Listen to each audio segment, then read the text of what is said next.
Hi, Dr. Kartik sini. Alright, so soalan saya tadi, Shiruto dengan kanser kan? Alright, this is very famous viral question lah. Okay. Kenapa orang kanser kena ambil Shiruto ataupun apa kegunaan Shiruto for orang kanser kan? Alright. Cancer, when you have cancer, you akan pergi treatment. You akan pergi pembedahan, you akan pergi kemoterapi, radioterapi. Please go. Jangan stop. Apa-apa sahaja your doctor suggest, follow dan buat. Alright.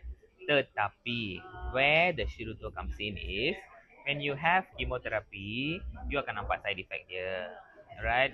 Because chemotherapy kan, it's a very good medicine. It goes and kills your cancer cell. Plus it kills your normal cell. So badan you perlukan tenaga untuk menghasilkan sel-sel baru tu. That is where our Shiruto comes and helps in. Sebab dia pergi sampai macrophage kan, dia activate our macrophage, right? So up to our cells dia activate. So dia memperbanyakkan sel-sel yang baik. So it doesn't mean that orang kanser makan Shiruto, kanser dia hilang. Bukan Shiruto directly membunuh kanser, bukan. Alright, you have to go to your chemotherapy, radioterapi, pembedahan, you mesti buat. Tetapi untuk buat itu, you kena ada tenaga kat badan. That is what Shiruto helps you. And you, ramai juga tanya, berapa banyak kena ambil? Kena ambil banyak ke?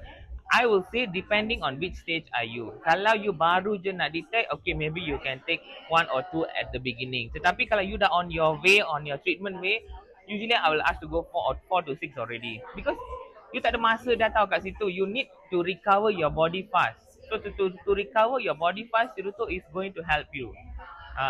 Because there are still people out there yang salah anggap Shiruto boleh bunuh kanser. It doesn't work like that. Okay, it doesn't work like that. Shiruto membantu meningkatkan imuniti badan kepada pesakit-pesakit kemoterapi. That is the ayat yang betul. Right? Yeah, thank you so much. Welcome.